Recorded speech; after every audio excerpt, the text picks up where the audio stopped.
It's going to have to be a full-blown, I am sorry, I lied, I am a terrible person, tail in between the legs, and that's what we deserve. Everything. And it really was quite horrific because you just go, what kind of a monster even goes through with this CRD filing? Like, they're basically bullying him again in the lawsuit. Blake Lively is inconsolable because Candace Owens sued her for acting in a narcissistic manner. It was monstrous what she did, and she's got to pay for it. Live birth porn. Ryan Reynolds was forced to harass Hollywood studios in order to gain control of everything when she pulled him into the mess. There's going to be a lot stronger defamation claims against Ryan Reynolds. Ryan's feeble defense backfired, exposing them both, and Blake's reputation and career are now publicly collapsing. But boy, I mean, it's just like, it's kind of embarrassing, right? Blake Lively walked around with her blonde hair flipped like the queen bee in a real-life high school movie, as if she had Hollywood in her back pocket. However, March 2025 comes like a truck.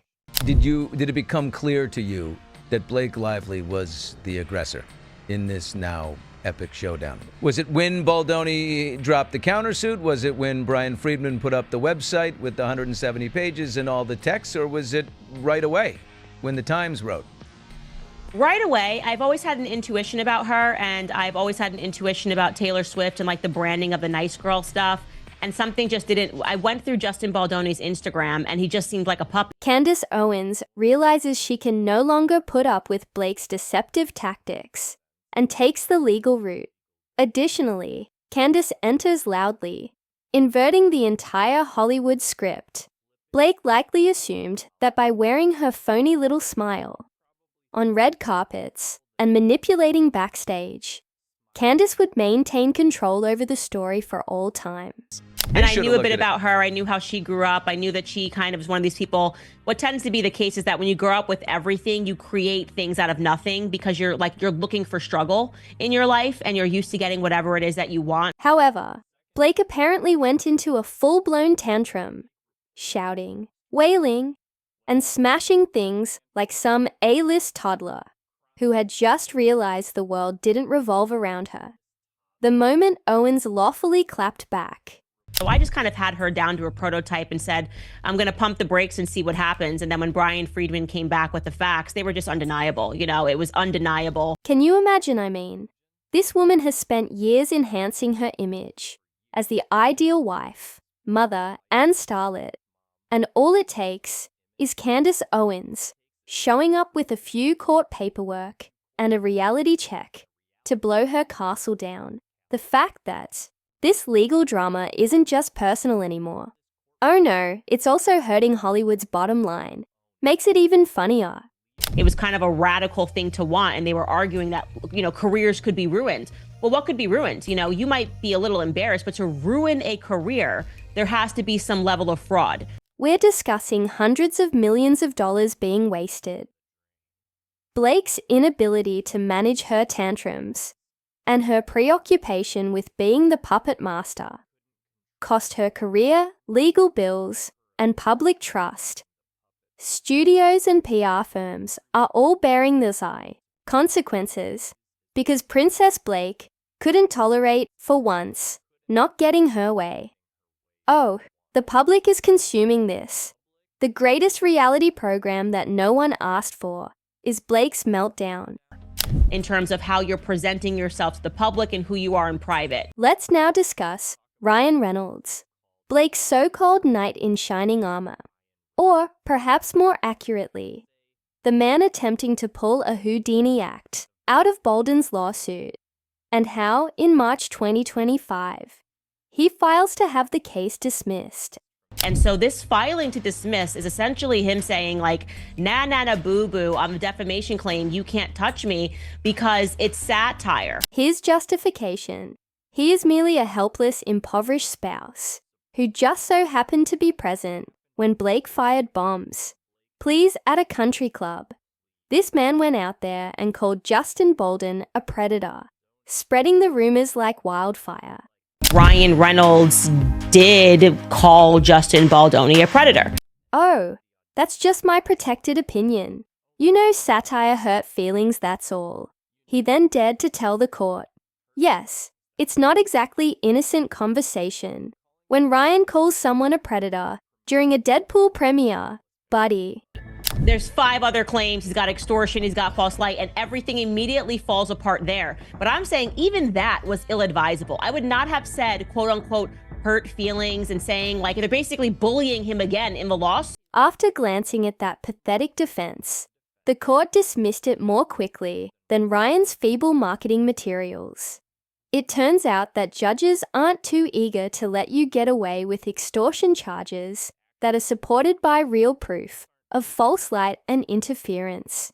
They've got you on this extortion. His argument is so weak. He's basically saying, well, I didn't receive any money. And it's like, buddy, extortion is a lot bigger than that. You made threats to go public with sexual harassment claims so that your wife could take over the movie, which you wrote scenes for. Not to mention the exciting part, those SMS messages. Yes, Ryan's brief private conversations with Hugh Jackman.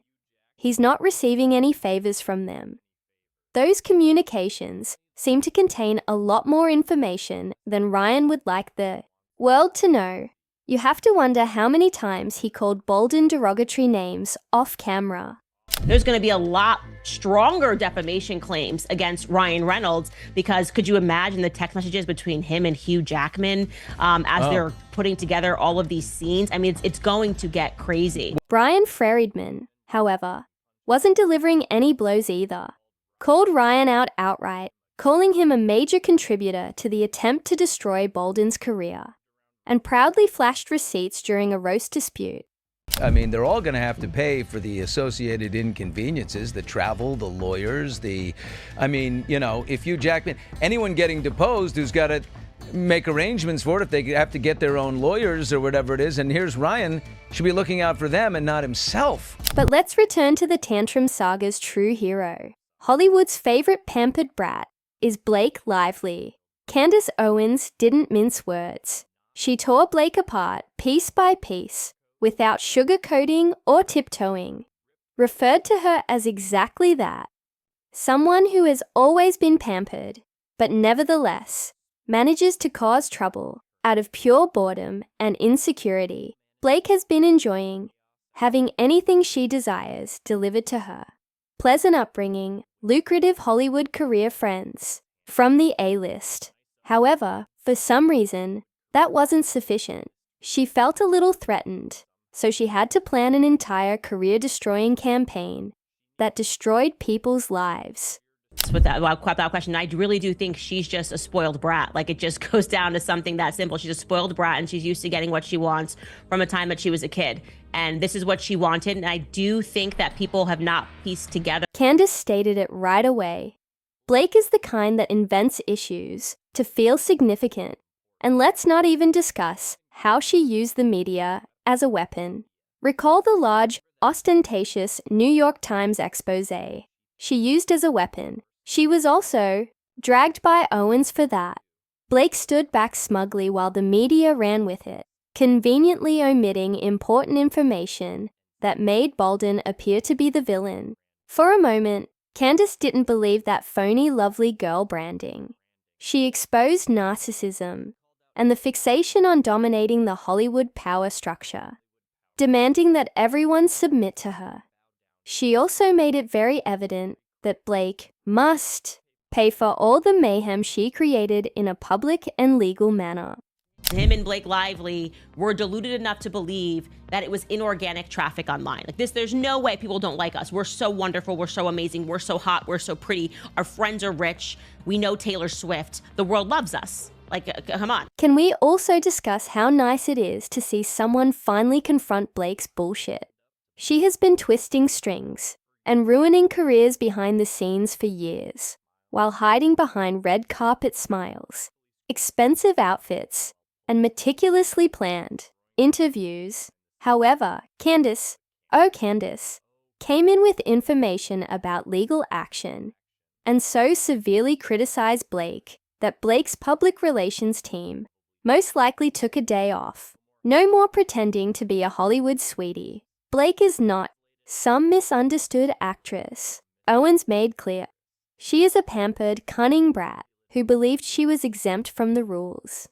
So everything is falling down for you guys because people perceive you as bullies. And you're essentially saying like a bully argument, which is, so what, big deal, sorry your feelings are hurt, but this isn't a rise to an actual claim. People see you as bullies. Therefore, everything is going wrong for you too. And in essence, you're making a bully argument by stating, so what, big deal? I apologize for hurting your feelings, but this isn't a real plain assent. Thin-skinned outrage, essentially, over us bullying you. That doesn't make you look good on paper, it doesn't make you look good in the court of public opinion. It makes you look like what you actually are, which are a bunch of bullies who think can get away with everything. Blake is now left sitting in the center of this judicial commotion, where she filed lawsuits that are piling up. Hollywood is turning its back, and the public is now realizing who she really is. The tantrum. Oh, it's the icing on the cake, because Candace Owens did more than simply refute Blake's false story when she intervened. The greatest performance we've seen in years was when she set the entire script on fire and saw Blake struggle under the strain. I think of this guy, Sklenar, like Brandon Sklenar. What a miserable guy. I cannot stop focusing on him because Blake wasn't just watching in silence. It was she who pulled all the fucking threads. Blake is being directly blamed as the true puppet master behind this convoluted lawsuit and slander campaign as a result of all those leaks and insider information. As you can see, Ryan Reynolds did not suddenly decide to ruin Justin Bolden's career one morning. No, Ryan was forced into her particular grudge by Blake's strong jerking of her tiny marionette strings around his neck. every uncomfortable moment we felt like, well, now they could do the same thing. You know, but Right. Brian Friedman could say, here, exactly. Okay, you want to do a settlement? Here it is. We're going to write, you are sick people who tried to take over my movie and crush a little peanut like me just because I'm a man bun wearing, soft, beautiful soul. Furthermore, Ryan's entire tough guy persona didn't exactly seem natural. It was evident from the sources that Blake was the one telling him to project strength. She desired for her partner to be out there, beating his chest and hurling his weight around like a Hollywood god while intimidating studio executives. Being the manipulator behind the scenes didn't satisfy her. She wanted Ryan to perform her dirty job by marching into the battlefield with guns blazing, and he did just that, folks. Ryan has true daddy issues, and he's had this sociopathic character trait since he's been in my drama club. Remember that notorious penthouse meeting in January 2024? Oh, that one that sounds like a cutscene from a mafia film. Ryan was personally chosen by Blake to represent her. As Blake stealthily watches her little scheme come to fruition, Ryan Reynolds, who typically cracks jokes, suddenly screams at Baldoni like a man possessed. She orchestrated every moment of it, rather than merely watching it happen. And I actually do believe that Ryan Reynolds has demonstrated that he's a narcissist. He's a total narcissist. He cannot comprehend a world. I truly believe he cannot comprehend a world in which him and his wife are not liked. Not to mention her masterwork, Blake's meticulously designed Sony demand list. She essentially carried a wrecking ball into those meetings, threatening to stop production if they didn't go above and above for her. After enduring her outbursts, Sony executives most likely needed therapy, and the facade fell apart as soon as the audience saw the 170 pages of text receipts. The true identity of the perpetrator could not be concealed. Blake's charmingly innocent image was reduced to dust and replaced with the reality of a power-hungry, control-obsessed diva who treated everyone in her vicinity like pawns in a chess game.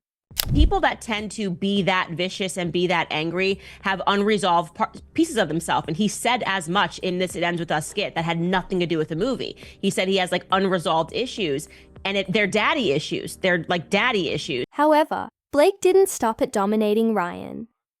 Oh no. She attacked the production crew and studios directly with her petty arguments. Welcome to the extortion chapter of this Hollywood drama. Sony officials made it clear as day one when Blake and Ryan's legal team threatened to stop filming, knowing full well that doing so would result in multi-million-dollar losses for the studio.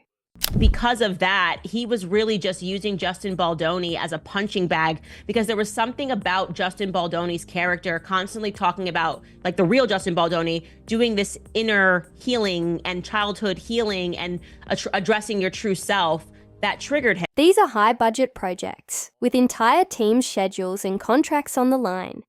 We're not talking about spare change here. And Blake used all of that as if it were a personal negotiating chip. They used to replace what his name is, Brian Tyler, the composer on the movie. Well, Taylor Swift is not going to give you this unless we get what we want. She wants this credit. She wants this credit. She wants her edits. Email proof revealed all the unsavory information.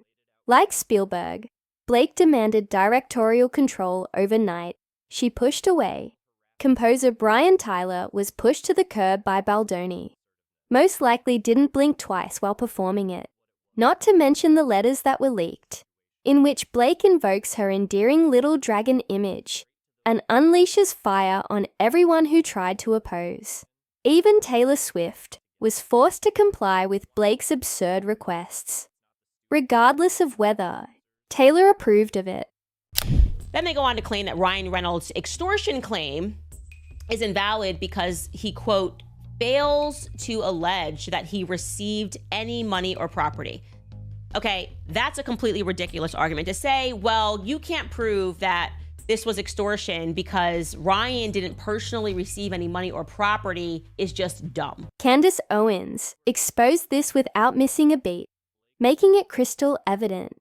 Blake was extorting, not negotiating, using accusations of sexual harassment to coerce the studio. That isn't being assertive. That is coercion. Owens referred to it as a blatant hostage situation. Brian Friedman supported her by citing those receipts, which demonstrated how Blake bullied her and used threats and trickery to achieve what she wanted.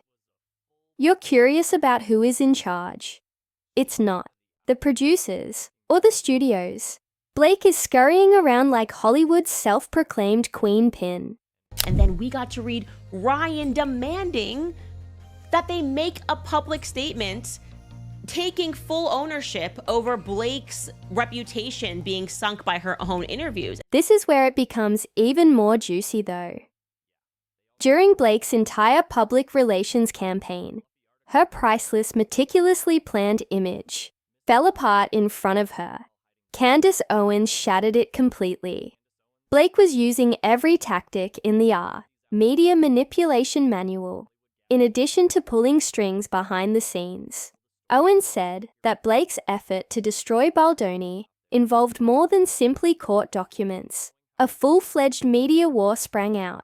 It's straight out of the Operation Mockingbird script. Except that Blake and her public relations thugs are gaslighting the public as if it were their part-time job, rather than government organizations.